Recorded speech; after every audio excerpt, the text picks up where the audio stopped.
Esa, insan beriman juga bertakwa, jadi pedoman hidup manusia. Selamat datang ke hafazanonline.com, Smart IQ Quranic Center, pengendali hafazan online yang sangat dipercayai dengan kaedah hafazan yang berkesan untuk menghafaz Al-Quran. Adakah anda menghadapi masalah kesibukan dan tidak konsisten untuk menguruskan masa? Namun, sekarang ia bukan lagi halangan dan alasan untuk tidak menghafaz Al-Quran. Faktor geografi tidak memisahkan kita. Adakah anda sedar menghafaz Al-Quran boleh dilakukan secara online di mana sahaja anda berada? Hafazan online kami bangunkan khas untuk anda. Hafazanonline.com adalah pembelajaran one-on-one hafazan coaching atau juga dalam bentuk hafazan berkelompok. Penjadualan masa yang fleksibel memudahkan kepada anda dan anak-anak anda untuk skedul masa. Hanya berbincang dengan guru kami. Hafazanonline.com sangat bersesuaian dengan semua peringkat, bermula daripada anak-anak berumur 6 tahun hinggalah dewasa.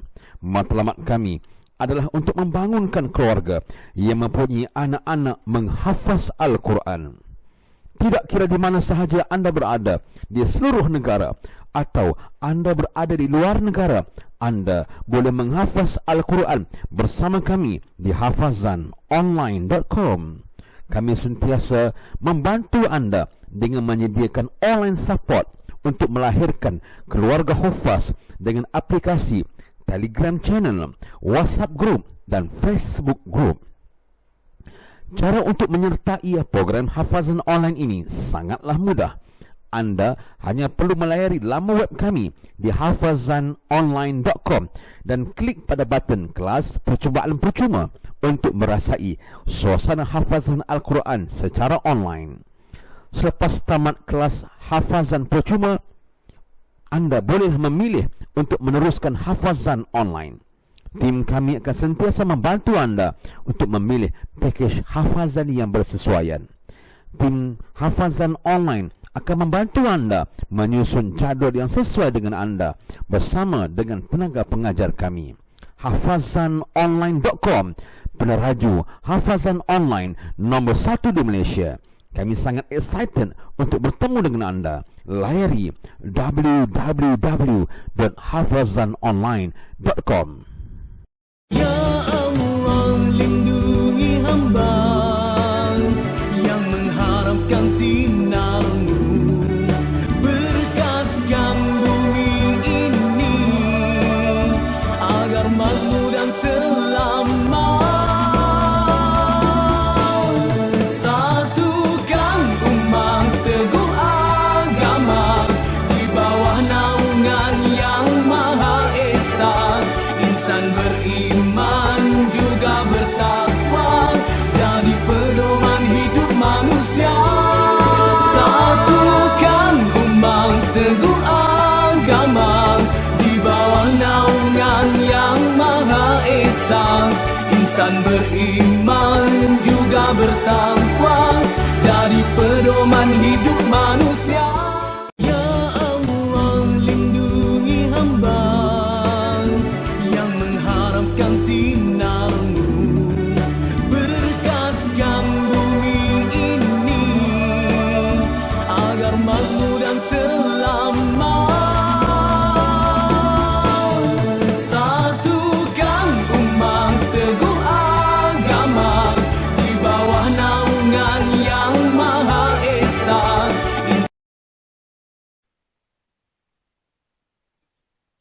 Assalamualaikum warahmatullahi wabarakatuh. Bismillahirrahmanirrahim. Alhamdulillahirabbil alamin. Wassalatu wassalamu ala asyrafil anbiya'i wal mursalin wa ala alihi wa sahbihi ajma'in. Rabbi shrah li sadri wa yassir li amri wahlul 'uqdatam min lisani yafqahu qawli. Alhamdulillah, kita berjumpa lagi dalam slot pengkisahan haji. Dan kita masih dalam Road to Arafah. Mudah-mudahan kita semua diberi Allah kesihatan yang baik. Tuan-tuan dan puan-puan, mungkin pada masa kita bersiaran ini sangat hampir dengan waktu tarikh wukuf. Mungkin kita pada hari ini mungkin sudah 6 Zulhijjah kemungkinan.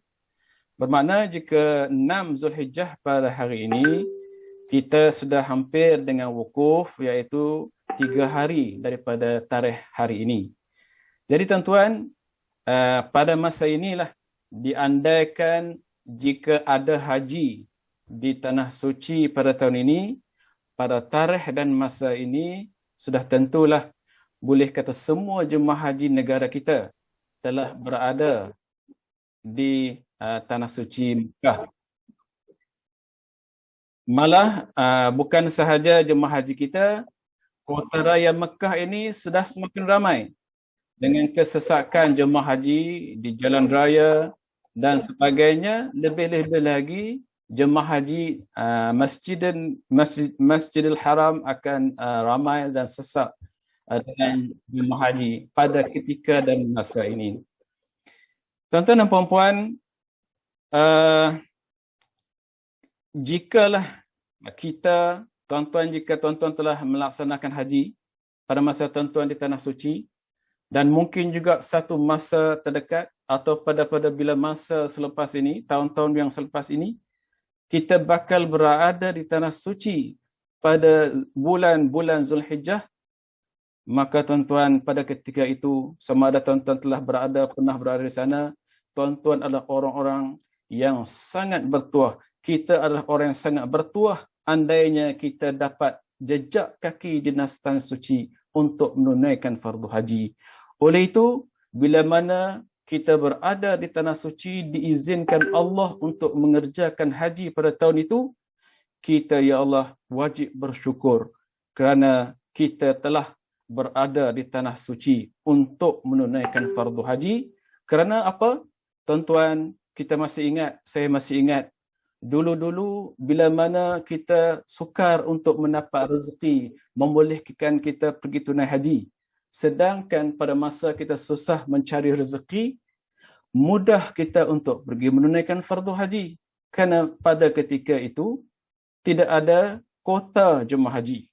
Jika kita ada wang pada waktu itu, maka kita boleh terus mendaftar dan Allah izinkan kita untuk terus juga pergi pada tahun yang sama pada masa tersebut untuk menunaikan haji. Jadi keadaan pada masa satu ketika dulu, susah kita mendapatkan rezeki, mencukup wang untuk pergi haji, tetapi mudah pula untuk kita menunaikan haji kerana belum terdapatnya kota haji. Tetapi pada masa ini, kita mungkin Allah rezekikan mudah untuk kita mendapat wang untuk pembiayaan pergi haji, tetapi ditakdirkan pula bila rezeki ada, susah pula kita nak pergi menunaikan fardu haji kerana peraturan kota yang telah ditetapkan. Jadi tuan-tuan, sebab itulah bila mana dulu mungkin dalam masa selepas ini kita akan diizinkan Allah berada di Tanah Suci, sudah tentulah kita rasa bertuah dan kita sangat-sangat bersyukur kerana dengan izin Allah juga kita terpilih di kalangan yang ramai untuk berada di Tanah Suci pada ketika itu. Sebab sekarang ni kalau kita daftar hari ini, kita berada dalam queue barisan yang panjang untuk sampai kepada giliran menunaikan fardu haji. Mungkin 100 lebih tahun barulah sistem akan memilih kita sebagai orang yang terpilih menunaikan fardu haji. Jadi tuan-tuan, kita terasa nikmat. Dulu pun bila kita menunaikan fardu haji pada masa itu, terasa kita terpilih oleh Allah. Dan kita wajib bersyukur. Mudah-mudahan apabila kita telah bersyukur, Allah akan gantikan sesuatu yang lebih dalam bentuk rezeki yang pelbagai. Amin. Tuan-tuan dan puan-puan, saja saya pilih satu tajuk dalam pengkisah haji pada hari ini, iaitu apakah persediaan menjelang keberangkatan ke Arafah. Jadi tuan-tuan, ini bukanlah lengkap seperti kursus haji, tetapi saya nak bagikan satu suasana supaya zahir kembali kerinduan kita di Tanah Suci. Bagi mereka yang belum, mudah-mudahan akan lahir pula keterujaan kita untuk menunaikan fardu haji, untuk kita berada di Makkah dan juga di Madinah suatu ketika nanti. Tuan-tuan dan puan-puan, apabila jemaah haji tiba di kota suci Makkah sebelum ini, sama ada mereka datang daripada tanah air Jeddah dan masuk ke Makkah, ataupun mereka yang datang daripada tanah air telah ke Madinah melakukan ziarah dan sebagainya, dan mereka masuk ke Makkah daripada Madinah, maka mereka akan berada di Makkah dalam tempoh masa tertentu sebelum menjelangnya keberangkatan ke Arafah. Jadi sudah tentulah mereka ada rutin-rutin harian yang mereka laksanakan ketika menunggu saat berangkat ke Arafah. Jadi antara rutin harian mereka sudah tentulah yang penting mereka mengejar kelebihan solat di Tanah Suci, khususnya di Masjidil Haram, iaitu solat waktu berjamaah di Masjidil Haram. Dan mereka sentiasa memastikan diri mereka solat waktu berjamaah, dan mereka cuba hadir setiap waktu di Masjidil Haram ataupun sekurang-kurang mana-mana saja masjid di Tanah Suci dan di tempat yang membolehkan mereka menunaikan rutin harian itu, iaitu solat waktu berjamaah.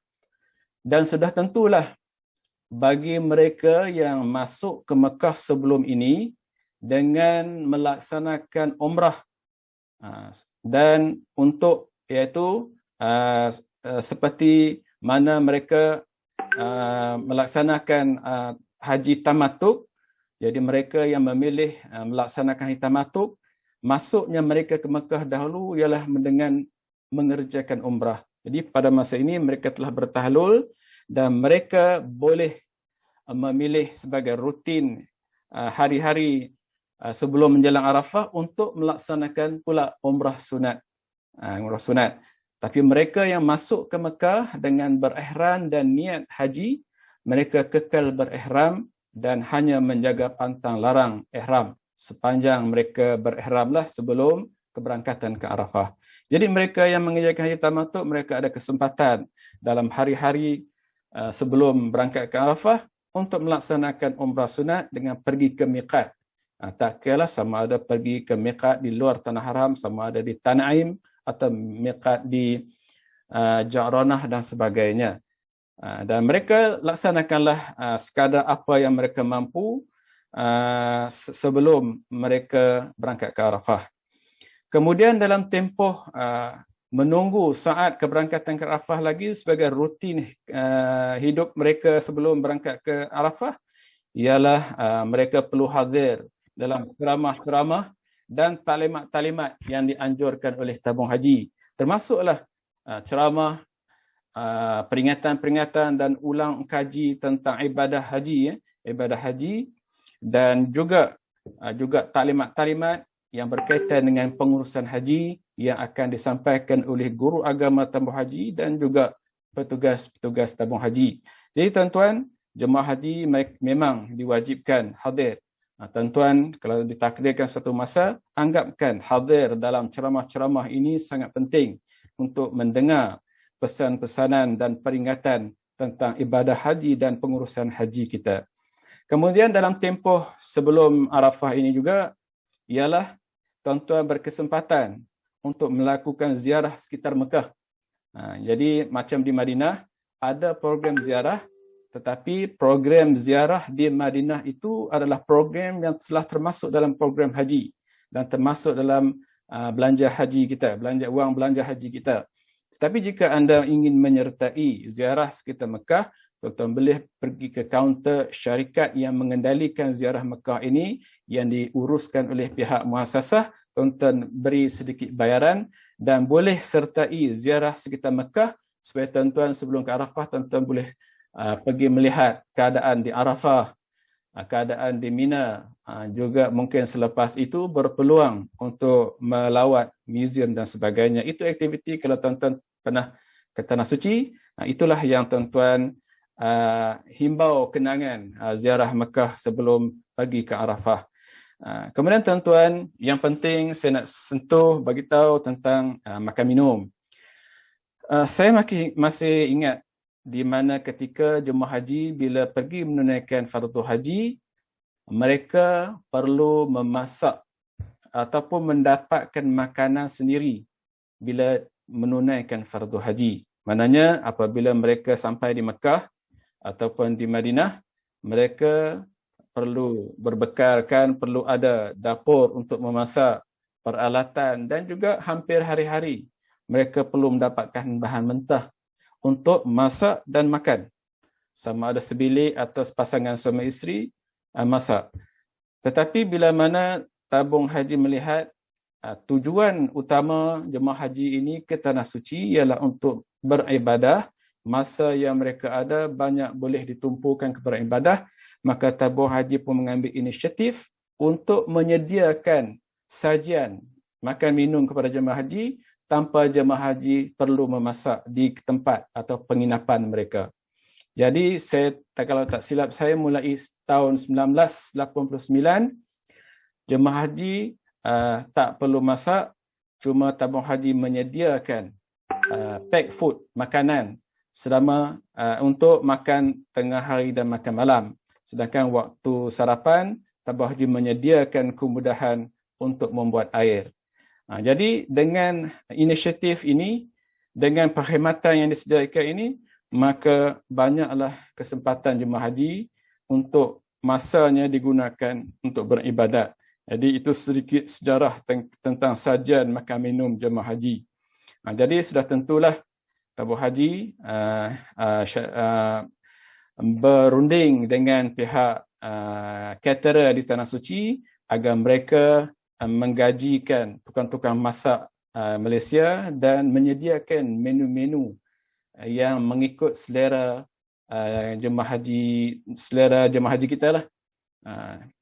Tuan-tuan dan puan-puan, seterusnya kita faham bahawa masyair ni, saya sebut tadi persediaan menjelang keberangkatan ke masyair ni merujuk kepada lokasi-lokasi manasik haji lah, iaitu Arafah, Muzdalifah, Mina. Dan lepas Mina kita balik ke Mekah. Ini merupakan masyair, iaitu lokasi-lokasi manasik haji. Jadi tuan-tuan, bila kita sebut masyair, wukuf Arafah dan sebagainya, ia adalah kemuncak kepada ibadah haji. Kemuncak kepada urusan haji. Maknanya kita pergi ziarah di Madinah itu belum haji. Kita pergi tawaf sunat, kita solat berjemaah, itu belum tiba kepada kemuncak haji. Maka bila mana kita berwukuf dan bermalam di Muzdalifah dan bermalam di Mina dan melontar, itu antara perkara-perkara dalam pelaksanaan ibadah haji yang termasuk dalam rukun dan wajib haji. Jadi di saat itulah ketika di masyair, ia adalah tempoh masa kemuncak kepada ibadah haji, dan itulah masanya jemaah haji akan memberi sepenuhnya perhatian kepada ibadah. Tuan-tuan dan puan-puan, di sini saya ingin juga mengembalikan ingatan tuan-tuan yang pernah ke Tanah Suci tentang apa persediaan menjelang keberangkatan yang kita lalui dulu. Malah mungkin mereka yang belum pergi, ini adalah sebagai sedikit panduan awal kepada tuan-tuan dan puan-puan.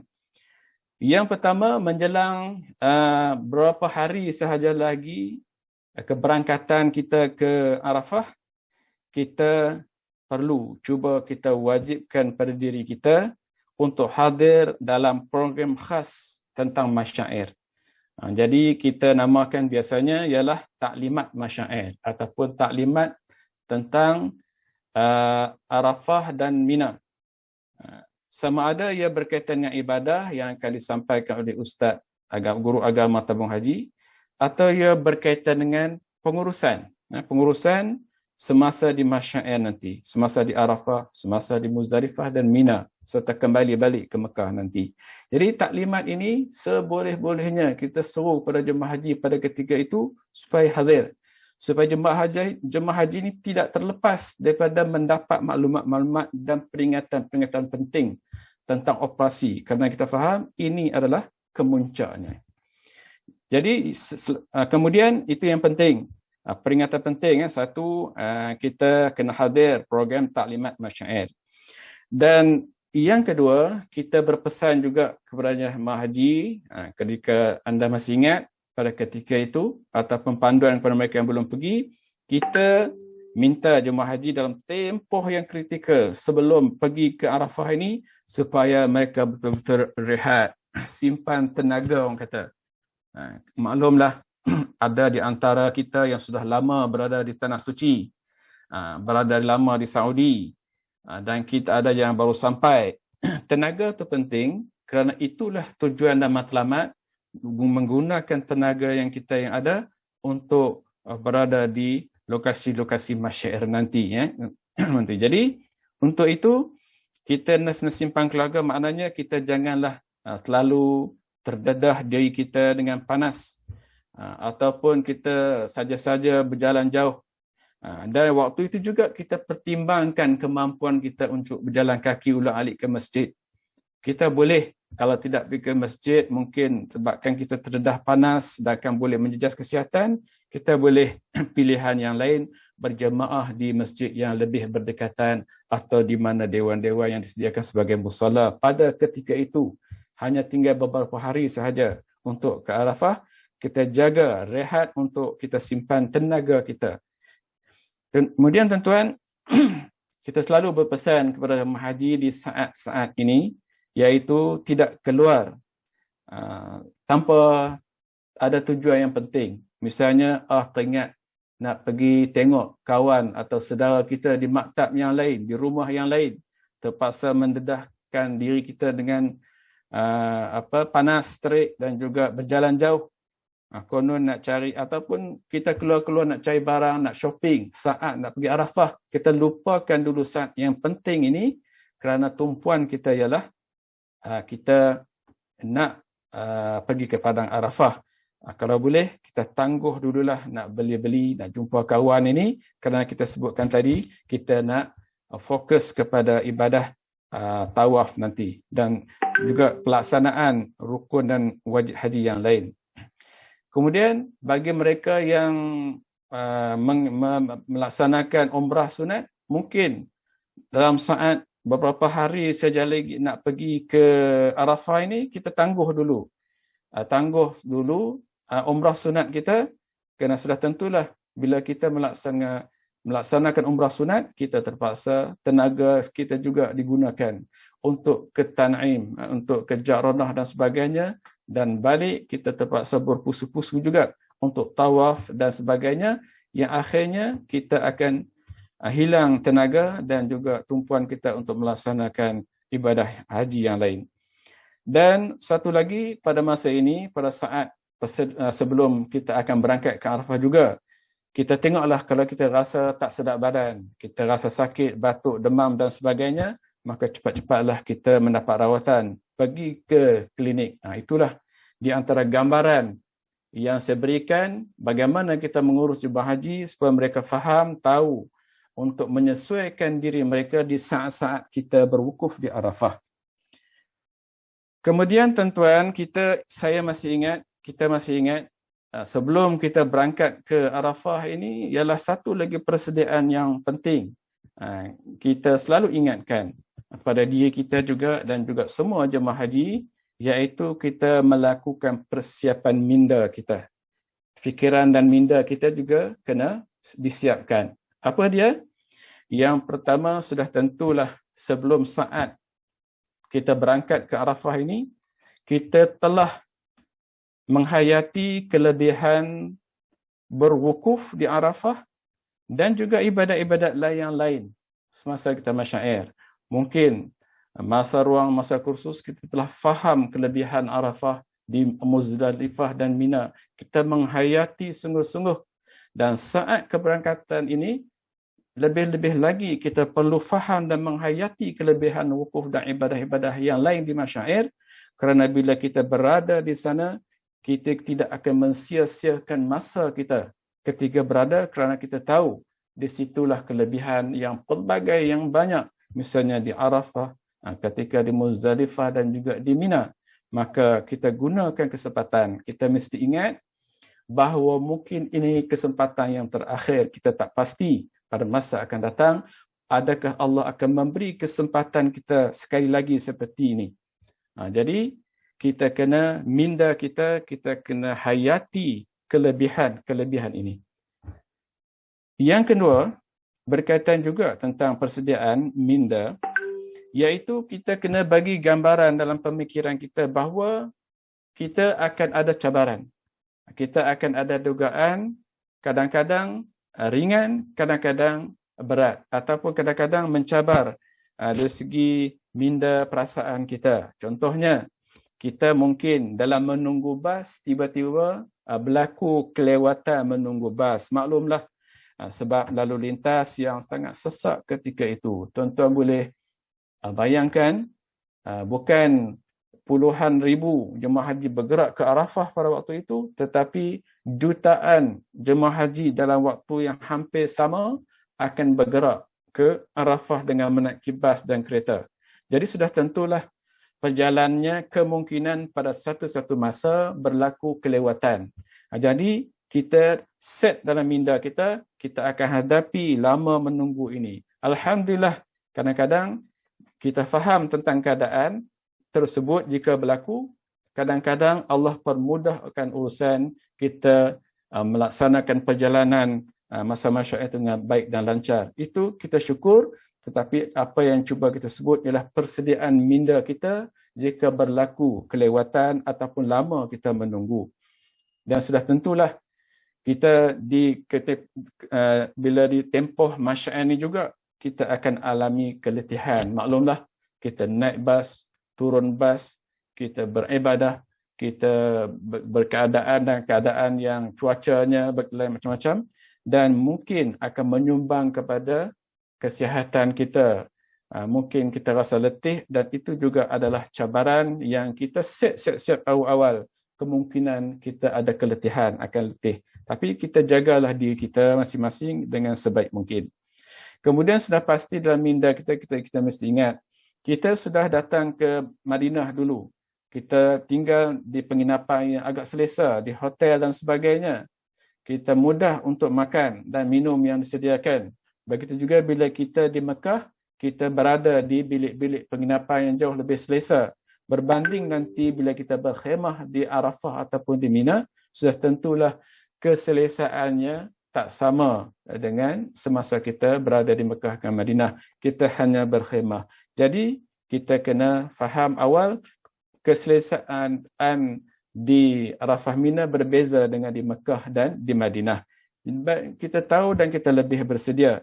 Dan sudah tentulah satu lagi, kita kena tahu bahawa tandas juga merupakan satu perkara yang kita mencabar kita lah. Sebab Kerajaan Arab Saudi pada masa ini masih belum melaksanakan dari segi perkhidmatan tandas ini dalam unit-unit yang mencukupi, mungkin pada masa akan datang. Tetapi kita terpaksa setakat ini menghadapi kesulitan untuk menggunakan tandas. Mungkin kita terpaksa queue berbaris untuk menggunakan tandas pada masa-masa tertentu. Daripada itu juga satu lagi tentang persiapan minda kita untuk kita faham untuk menghadapi cuaca yang panas. Bila sebut tentang cuaca ini, kebanyakan musim haji kita menghadapi cuaca yang panas.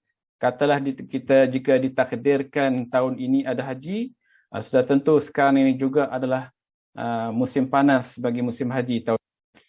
Cuma saya dalam tahun-tahun yang sebelum ini saya sempat mengalami satu atau dua musim sejuk ketika musim haji. Contohnya kemuncak musim sejuk musim haji ini ialah pada tahun 2006. Jadi keadaan pada masa itu cuacanya sangat sejuk. Jauh berbeza bila mana musim haji kita berhadapan dengan cuaca panas. Ketika Arafah kemungkinan akan sampai sehingga 45 degree Celsius lebih daripada itu, mungkin sampai ke 50. Jadi tuan-tuan, kita set minda kita, persiapan minda kita ialah berkaitan dengan cuaca yang kita akan hadapi. Walaupun nanti saya akan ceritakan keadaan di Arafah dan Mina, walaupun ada penghawa dingin dan juga air cooler, tetapi juga kita bila dah terlampau terik matahari, kita juga akan mengalami cuaca yang panas. Tuan-tuan dan puan-puan, seterusnya di samping kita mulakan persediaan dengan persediaan minda tadi, apa yang saya sebutkan tadi, kita biasa jemaah haji, tuan-tuan dah pernah pergi, kita buat persiapan keperluan diri. Kita dijangka berada di Arafah, Muzdalifah, Mina, sampailah hari tasyrik, kemungkinan sama ada 5 atau 6 hari. 5 atau 6 hari, maka kita akan buat persiapan keperluan diri dalam tempoh masa tersebut. So pengalaman kita dengan jemaah haji, kita perlu kurangkan beg kita. Jangan terlalu banyak kita nak bawa bekalan 5-6 hari itu, hingga kita bawa bersama kita banyak sangat beg. Ada yang kita bawa kiri dan kanan waktu naik bas, turun bas. Kita kelek lagi dekat tengkuk kita, di bau kita. Kita bawa lagi hingga kan akhirnya menyusahkan kita untuk pergerakan nanti. Sebab kita tahu masa di Masyair nanti kita akan banyak bergerak dengan barangan kita. Seboleh-bolehnya kita kurangkan apa yang kita perlu bawa. Tetapi ada perkara-perkara penting yang kita jangan lupa bawa pada waktu itu. Misalnya kita nasihatkan kepada jemaah haji pada masa itu, kalau ada ubat-ubat yang perlu, bawa sedikit makanan, keperluan diri, bawa pakaian yang kita boleh bersalin dengan membawa jumlah pakaian yang sesuai. Itu persediaan keperluan diri. Tuan-tuan dan puan-puan, sebelum kita bertolak tabung haji, kita memang saban tahun kita menyediakan sistem penempatan khemah masyair. Kita buat secara sistem komputer. Kita telah alokasikan nombor khemah masing-masing dan kita print atas stiker, kita beri kepada jemaah haji lebih awal sebelum berangkat. Dengan itu, jemaah haji sudah tahu nombor berapa khemahnya di Arafah dan nombor berapa khemah ketika di Mina nanti. Jadi senang bila sampai jemaah haji lebih tahu, lebih awal mengetahui di mana kedudukan khemahnya berdasarkan nombor khemah lelaki dan nombor khemah perempuan yang diasingkan. Jadi itu di antara sistem kita ada di tabung haji untuk mengatur penempatan khemah jemaah haji di Masyair. Dan satu lagi, proses keberangkatan kita sektor demi sektor. Contohnya ketika kita bertolak dari Mekah ke Arafah, dengan Arafah naik bas pergi ke Muzdalifah, Muzdalifah kita naik bas untuk pergi ke Mina dan Mina balik ke Mekah. Semua itu kita adakan mengikut penggiliran menaiki bas. Jadi kita bersama dengan Rais Maktab Muassasah, kita merancang penggiliran bas ini dan pergerakan bas ini ke Mekah, ke Arafah dan juga ke Muzdalifah dan Mina. Dan untuk nanti pada hari keberangkatan ke Arafah daripada Mekah ke Arafah, biasanya pihak Rais Muassasah akan menyediakan sebanyak 20 biji bas. 20 biji bas ini setiap maktab dan akan membawa sekitar 3,000 setiap maktab, dan 20 bas ini akan melaksanakan 3 trip. Jadi trip pertama, bas itu akan balik untuk mengambil jemaah haji untuk trip kedua dan pergi dan balik untuk seterusnya bertolak menaiki bas trip ketiga. Jadi setiap jemaah haji perlu bersabar, perlu tenang, kerana setiap jemaah haji akan diberangkatkan ke tanah suci, ke Arafah, dan tidak satu pun yang akan tertinggal. Jadi itu saja, sekian, terima kasih. Ya Allah, lindungi hamba yang mengharapkan sinar-Mu, berkatkan bumi ini agar makmur dan selamat. Satukan umat teguh agama di bawah naungan Yang Maha Esa.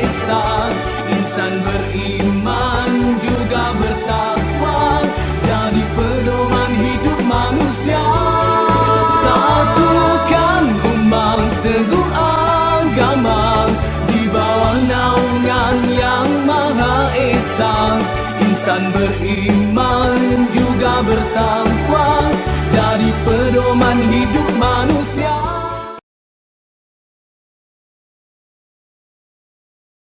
Para pendengar kuliah subuh yang saya muliakan, sesudah saya mengucapkan selamat beribadat salat subuh dan selamat menerima hari yang baru, maka sekarang kita meneruskan tafsir daripada surat Al-Baqarah ayat 248.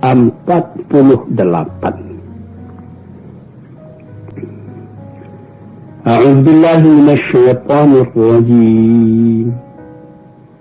وقال لهم نبيهم إن آية ملكه أن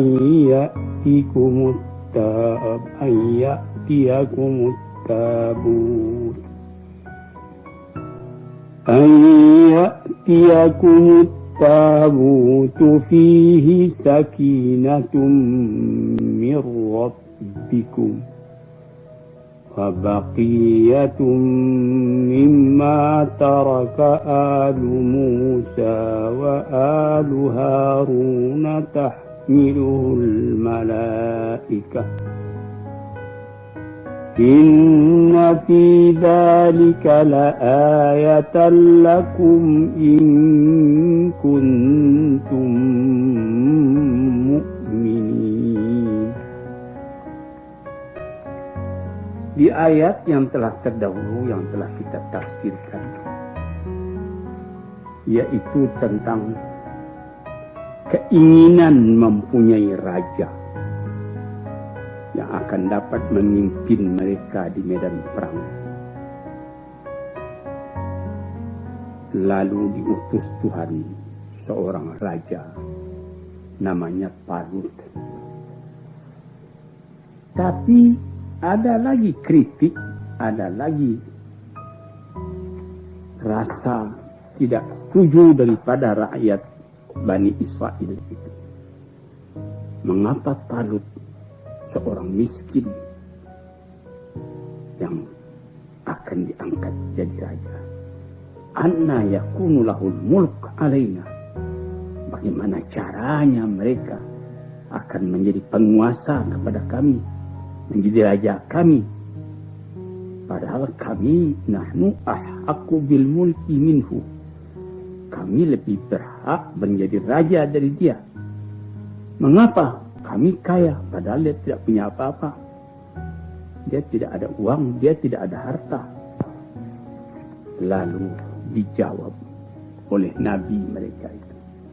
Dia dipilih oleh Allah menjadi raja bukan karena uangnya, tetapi dia mempunyai bastatan fil ilmi wal jismi. Dia mempunyai keluasan bukan perkara harta, tapi perkara ilmu. Jadi kalau disuruh pilih, kita kaya raya tapi bodoh. Mana yang lebih baik dengan orang tidak kaya tapi ilmunya, pengetahuannya, kesehatan badannya itu ada padanya. Orang yang berpikir luas memandang jauh, orang lebih suka memilih yang akan jadi raja itu yang sehat badannya, luas ilmunya. Walaupun harta itu tidak ada pada hari ini karena ilmu, pengetahuan dan kesehatan badan, lain hari bisa datang itu harta. Sebaliknya orang yang kaya raya, kalau dia bodoh atau dia sudah merasa senang dengan hartanya itu, dia tidak ingin menambah lagi, melainkan menghabiskan yang ada. Akhirnya banyak yang kemudiannya beberapa tahun di belakang menjadi orang melarat. Ini pernah kejadian di antara raja-raja Bani Umayyah. Ada 3 raja terkenal. Raja Sulaiman bin Abdul Malik terkenal karena dia raja kaya, suka makan. Jamuan, makan. segala macam makanan, segala macam masakan mesti bawa ke istana, sediakan di istana, sehingga ribut selalu siang malam pasal makanan. Sehingga yang jadi pembicaraan orang di luar, dan kau berapa macam makanan hari ini, terpengaruh orang banyak karena raja demikian itu.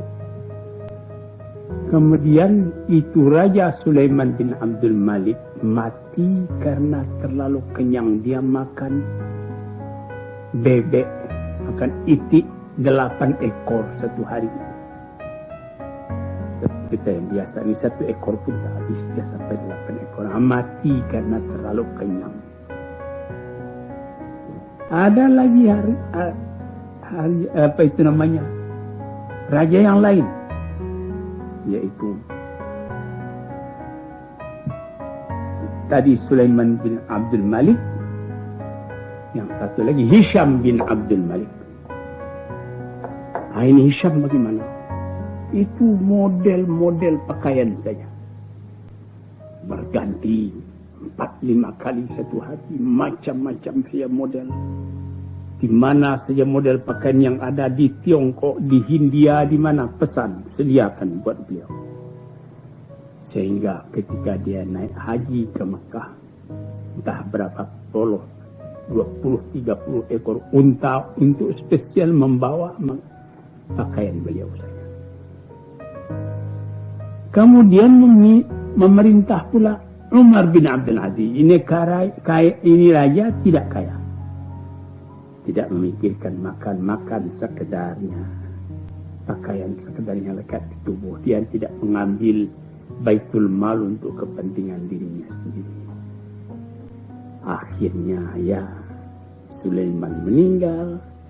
Hisham bin Abdul Malik meninggal. Umar bin Abdul Aziz meninggal. Beberapa tahun kemudian dilihat orang yang keturunan Hisham bin Abdul Malik itu, keturunannya, dia tidak berkuasa di raja lagi, memberi aib, minta kepada orang lain. Bagaimana keturunan Umar bin Abdul Aziz? Dia membagi-bagikan zakatnya kepada fakir dan miskin. Umar bin Abdul Aziz sendiri tidak kaya. Dia meninggalkan ilmu kepada anak. Dia meninggalkan kehidupan yang sejati. Sedang keturunan Hisham dan keturunan Sulaiman yang ditinggalkannya cuma harta, bukan pendidikan. Nah, ini yang dikatakan di dalam kitab Al-Iqdul Farid tentang sejarah manusia. Nah, di sini kita melihat tentang Talut menjadi raja itu. Diprotes orang karena tidak kaya, tapi dia ada ilmu, tubuhnya sehat. Ini yang penting. Dan Allah akan memberikan dia punya kekuasaan kepada barang siapa yang dikehendakinya. Dan Allah Ta'ala itu maha luas lagi maha mengetahui. Maka terjadilah peperangan antara Bani Israel dengan lawannya. Wa qala lahum nabiyuhum inna ayata mulki an ya'tiyakumut tabutu fihi sakinatun mir rabbikum wa baqiyatun mimma taraka alu Musa wa alu Harun tahmiluhul malaikah. Terjadi peperangan. Perang itu dari dahulu kala biasa mempunyai simbol, mempunyai bendera. Di zaman Nabi Muhammad ada bendera Ansar, ada bendera Muhajirin. Di waktu-waktu yang lain, walaupun bangsa, agama, apa yang berperang, dia mesti memakai tanda perang. Ada lambang, ada bendera, ada marawa, ada cogan kata orang lain, ada beberapa senjata dan lain-lain. Nah, jadi dikatakan, berkata kepada mereka, Nabi mereka, inna ayata mulkihi, tanda dari kebesaran raja itu, ayat tiakumut tabutu fi sakinatum yirfamtu. Dibawa kepada kamu satu tabut, satu peti. Fihi, pada peti itu ada sakinah, ketetapan hati daripada Tuhan kamu. Sakinah itu menurut itu. Jadi ada itu seperti kita sendiri, bendera pusaka yang mula-mula dikibarkan oleh Presiden Soekarno dan Wakil Presiden Hatta waktu proklamasi 17 Agustus. Itu bendera pusaka masih ada, masih disimpan. Sudah sekian puluh tahun sampai sekarang. Sudah rusuh, sudah lusuh, sudah hampir cair, tapi masih dipelihara.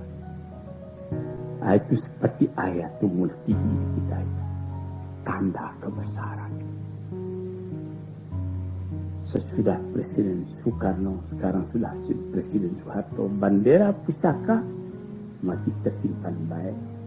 Apa itu syirik? Bukan syirik. Kalau syirik tentu Nabi tidak ada mengerjakan demikian itu. Lambang, malah kalau saudara dengar cerita yang sahih seperti Sayyidina Muawiyah sendiri, ada seorang penyair diberi oleh Nabi hadiah burdah, yaitu satu selendang burdah Nabi. Kemudian setelah Muawiyah merintah, dibelinya burdah hadiah Nabi kepada penyair tadi sekian puluh ribu dinar. Buat apa? Buat lambang. Dia ada menyimpan bendera Nabi. Nah, ini tuan-tuan yang terhormat, supaya kita luas berfaham dalam agama. Buat apa? Kalau orang yang tidak ada rasa, buat apa itu? Buat apa bendera pusaka? Buat apa burdah Nabi? Malah menurut riwayat, burdah Nabi yang telah lusuh tua itu, yang kalau misalnya dipegang lama-lama bisa hancur karena sudah 1400 tahun, masih tersimpan sekarang di tabu, disimpan oleh Republik Turki. Dulunya menjadi lambang juga dari khalifah-khalifah Utsmaniyah.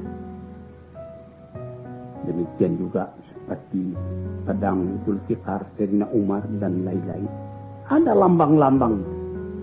Tambah banyak lambang pusaka nenek moyang, tambah terasa gengsi dari para kerajaan tadi. Nah, jadi di sini supaya tuan-tuan dapat mengetahuinya, Nabi mereka itu mengatakan tanda kekuasaannya ialah supaya akan datang kepada kamu tabut satu peti. Di dalam peti itu tersimpan sakinah,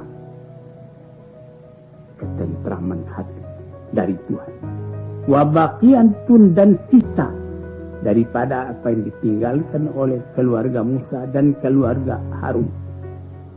Sudah lama sesudah Nabi Harun mati, sudah lama sesudah Nabi Musa mati, ada sisa-sisa peninggalan mereka disimpan di dalam peti. Apa gunanya? Lambang. Ayatul mulki. Engkau mengatakan keturunan daripada Musa. Mana tandanya? Ini tandanya. Ada sisa. Atau seperti di dalam kerajaan Jambi dulu, ada keris si Genje namanya. Itu keris, itu ayatul mulki. Lambang dari kerajaan Jambi. Raja yang memegang itulah yang berkuasa. Itu sebabnya diambil ikhtiar oleh Belanda bagaimana spesi Genje itu jatuh ke tangan dia. Saya juga pernah pergi ke kerajaan Brunei 10 tahun dulu lebih. Tahun 60 kalau saya tidak salah saya ke sana. Itu dikatakan di dalam batu bersurat di kuburan bahwa lambang yang ditinggalkan oleh Raja Minangkabau, yang Minangkabau katanya, yang datang ke negeri Jambi itu genta. Nah, di sini nampaklah bahwa tiap-tiap negeri mempunyai lambang. Maka yang jadi lambang daripada Orang yang pergi berperang itu ialah sisa-sisa peninggalan keluarga Musa dan keluarga Harun dibawa oleh malaikat. Sesungguhnya pada yang demikian itu adalah menjadi tanda untuk kamu jikalau kamu beriman kepada Allah.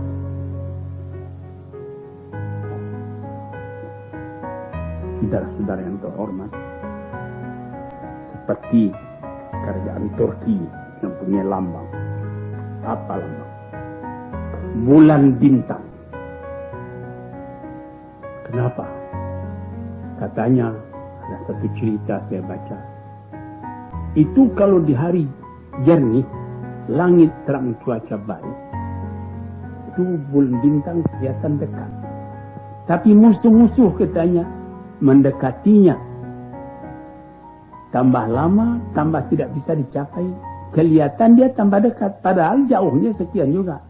Akhirnya jatuh saja, hancur ke bawah. Yang bulan bintang tetap ada juga di udara. Ini lambang orang Turki. Demikianlah kadang-kadang bendera seperti orang Syiah mempunyai lambang hitam. Orang yang lain mempunyai lambang hijau dan lain-lain sebagainya. Nah, kita sendiri di Indonesia, lambang kita pun ada, bendera kita merah dan putih. Nah, itu di tiap-tiap lambang kaum ada lambangnya.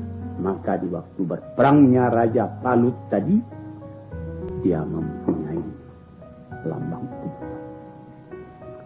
Falamma fasala Talutu bil junudi qala innallaha mubtalikum binar.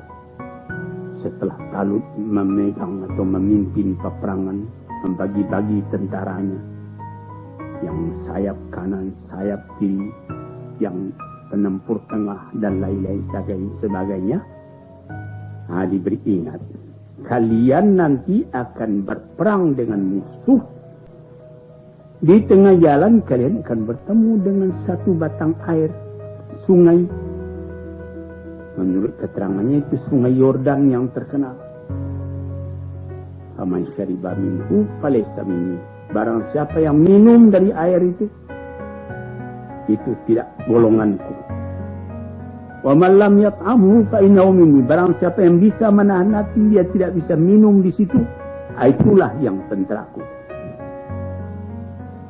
Illa man ightarafa ghurfatan. Kalau cuma mengambil saja satu genggam air, dikecupkannya kedua belah tangannya, bertemu jari dengan rapat, diambilnya air sekian, diminumnya, itu boleh. Tapi kalau sudah lebih daripada itu, terlalu banyak meminum air, nanti kamu lemah berperang. Jadi setelah lama pergi berjalan, sampailah di batang air atau di sungai tadi. Diberi ingat, ingat, jangan banyak minum, cukup satu ciduk saja dengan air. Tapi yang minum satu ciduk itu tidak cukup, yang lain dia minum sampai dia punya perut jadi gembung karena minum. Fasharibu minhu illa qalilan minhum. Semua minum, cuma sedikit yang tidak minum. Jadi kalau sudah terlalu banyak minum, kegesitan berjalan tidak ada lagi.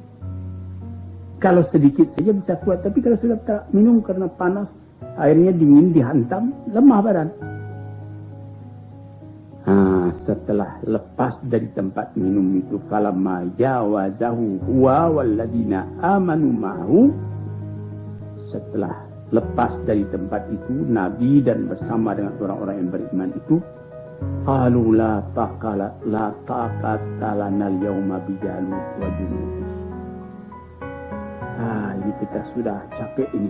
Kita tidak kuat lagi berhadapan dengan Jalut atau Goliat dan tentaranya. Jadi sebahagian besar orang yang turut minum karena dia yang banyak minum tadi tidak kuat pergi berjuang lagi. Alladzina yadhunnuna annahum mulaqu rabbihim. Tapi orang yang memegang disiplin dengan keras, dia tidak minum kecuali sejemput air saja, dia terus menghadapi musuh tadi. Yang sedikit itulah yang menang. Berhasil juga yang sebagian besar sudah kenyang karena air, tidak bergerak lagi. Yang sebagian kecil itulah yang menghadapi musuh. Itu dikatakan kam min fi'atin qalilatin ghalabat fi'atan katsiratan bi'idznillah. Bukan perkara yang heran kalau golongan kecil bisa mengalahkan golongan besar dengan izin Allah. Karena golongan yang kecil tadi kuat disiplinnya, kuat jiwanya, tidak dia minum dan sekedar sedikit saja, maka mereka layak menang. Wallahu ma'as sabirin, dan Allah adalah bersama-sama dengan orang-orang yang sabar. Disitulah walamma barazu li Jalut wa junudih, setelah mereka itu berhadap-hadapan dengan Jalut dan tentaranya, maka yang sedikit tadi yang bersemangat kuat tadi berdoa kepada Allah, Rabbana afriq alaina sabran, ya Tuhan kami, teguhkan hati kami, penuhi kami dengan sabar, wasabbit aqdamana, teguhkan langkah kami, wansurna alal qaumil kafirin, dan tolonglah kami ya Allah menghadapi kaum yang kafir. Fahazamuhum, kalahlah musuh tadi dengan izin Allah. Daud sendiri yang membunuh kepada Jalut itu. Cara pembunuhannya nanti lain hari kita terangkan. Wa ata'ullahul mulka wal hikmata, diberi Allah itu kekuasaan dan hikmah, kebijaksanaan, dan diajar oleh Allah Ta'ala kepadanya apa yang dikehendaki oleh Allah. Akhirnya di akhir ayat dikatakannya, demikianlah di dunia ini. Kalau tidak ada perjuangan antara manusia dengan manusia, setengah menghadapi yang setengah, rusak bumi ini. Kalau damai-damai saja rusak bumi ini. Mesti ada pertempuran antara benar dan salah. Allah adalah menganugerahkan keutamaannya dan kesempurnaannya kepada isi alam. Demikianlah ayat-ayat Allah kami bacakan kepada engkau dengan kebenaran, dan sesungguhnya engkau ya Muhammad adalah orang yang diutus oleh Tuhan. Sekian dulu. Assalamualaikum warahmatullahi wabarakatuh.